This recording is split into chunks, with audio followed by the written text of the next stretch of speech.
Assembly అనేది ప్రజా సమస్యల పరిష్కారానికి చక్కటి వేదిక. తమ సమస్యల్ని చట్టసభల్లో ప్రస్తావించి వాటిని పరిష్కరిస్తారనే నమ్మకంతోనే ప్రజలు పట్టం కడతారు. అయితే గెలిస్తే తప్ప అసెంబ్లీకి వెళ్లేది లేదనే ధోరణి నాయకుల్లో కనిపించడం విషాదం. ఇప్పుడు వైఎస్ జగనే కాదు, గతంలో అనేక మంది ప్రముఖులు వివిధ కారణాలతో అసెంబ్లీ గడప తొక్కేది లేదని ప్రతినబూనడం గురించి కథలుగా వింటూ ఉన్నాం. ఇప్పుడు ఏపీ అసెంబ్లీలో ప్రతిపక్ష హోదా ఇవ్వలేదన్న కారణంతో వైఎస్ జగన్మోహన్ రెడ్డి అసెంబ్లీకి వెళ్లడం లేదు. జగన్ను ఆయన పార్టీకి చెందిన మిగిలిన 10 మంది ఎమ్మెల్యేలు అనుసరిస్తూ ఉండడాన్ని ప్రత్యేకంగా చెప్పాల్సిన పని లేదు. కాలం అనుకూలిస్తే తప్పులు కూడా ఒక్కోసారి కలిసి వస్తూ ఉంటాయి. ఏపీ అసెంబ్లీ సమావేశాలు వైసీపీకి రాజకీయంగా కలిసి రావడమే నిదర్శనం. ఏపీ అసెంబ్లీ సమావేశాలు 8 రోజుల పాటు జరిగాయి. వీటితో పాటు మండలి సమావేశాలు కూడా అంతే స్థాయిలో నిర్వహించారు. ఏపీ శాసన మండలి సమావేశాలకు వైసీపీ హాజరైంది. అందుకే మండలిలో కూటమి ప్రభుత్వం వైసీపీ మధ్య పోరు హోరాహోరీని తలపించింది. మండలిలో వైసీపీ పక్ష నాయకుడు మాజీ మంత్రి బొత్స సత్యనారాయణ నేతృత్వంలో కూటమి నేతలకు ముచ్చెమటలు పట్టించారు. రాష్ట్రంలోని ప్రతి ప్రజా సమస్యపై వైసీపీ సభ్యులు గట్టిగా నిలదీశారు. ఈ సందర్భంగా కూటమి వైసీపీ సభ్యుల మధ్య డైలాగ్ వార్ చోటు చేసుకుంది. ముఖ్యమంత్రి చంద్రబాబు నాయుడిని ఉద్దేశించి కుప్పం ఎమ్మెల్యే అంటూ వైసీపీ సభ్యుడు రమేష్ యాదవ్ అన్నది కూడా మండలిలోనే.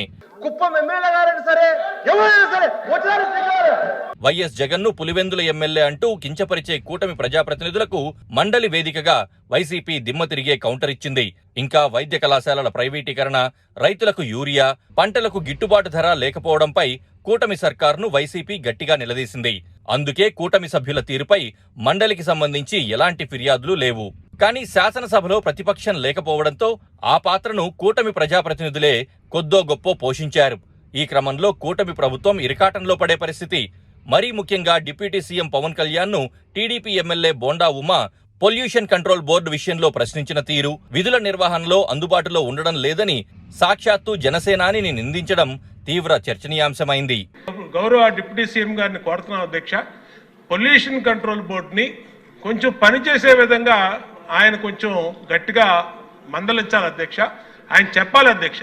అలాగే కామినేని బాలయ్య మధ్య సంవాదం, మెగాస్టార్ చిరంజీవి లేఖ విడుదల, ఇవన్నీ కూడా అసెంబ్లీ సమావేశాల్లో కూటమి నేతల నిర్వాకమే కారణం. కూటమి ప్రభుత్వానికి గతంలో వైసీపీ ప్రభుత్వ విధానాలకు తేడా ఏమీ లేదని సుజనా చౌదరి లాంటి సీనియర్ నాయకుడు అసెంబ్లీ వేదికగా ఘాటు వ్యాఖ్య చేశారు. అలాగే కూటమి ప్రభుత్వం ఏర్పడి 15 నెలలైనా అమరావతి రైతులకు ప్రయోజనం లేదని ఆయన అసెంబ్లీ వేదికగా నిరసించారు. అమరావతి మీద అమరావతి రైతుల ఆర్తనాదాలు 5 సంవత్సరాలు నేను స్వయంగా హ్యాండిల్ చేశానది. ఆ తర్వాత మన ప్రభుత్వం వచ్చి ఇప్పుడు 15 నెలలైనా కూడా అమరావతి రైతుల సమస్యలు మాత్రం సాల్వ్ కావట్లేదు. అలాగే ప్రజా సమస్యలపై పలువురు కూటమి ప్రజాప్రతినిధులు అసెంబ్లీలో ధైర్యంగా ప్రస్తావించారు. తద్వారా కూటమి ప్రభుత్వం పనితీరును అందులో భాగస్వామ్యులైన ప్రజాప్రతినిధులే ప్రస్తావిస్తూ విమర్శించడం వల్ల రాజకీయంగా నష్టం జరిగిందన్న అభిప్రాయం వ్యక్తమైంది. అందుకే సీఎం చంద్రబాబుకు కోపమొచ్చింది.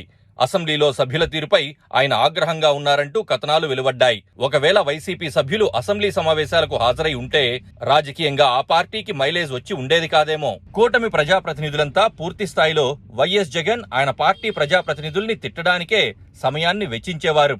అయితే అసెంబ్లీలో అంతా కూటమి ప్రజాప్రతినిధులే ఉండడం, వ్యక్తిగత అజెండాలతో మాట్లాడడం వల్ల సమావేశాలు కాస్త రాజకీయంగా నష్టం తీసుకొచ్చాయంటున్నారు. అందుకే అసెంబ్లీ సమావేశాలకు హాజరు కాకపోయినా వైసీపీ నేతల్లో జోష్ కనిపిస్తోంది.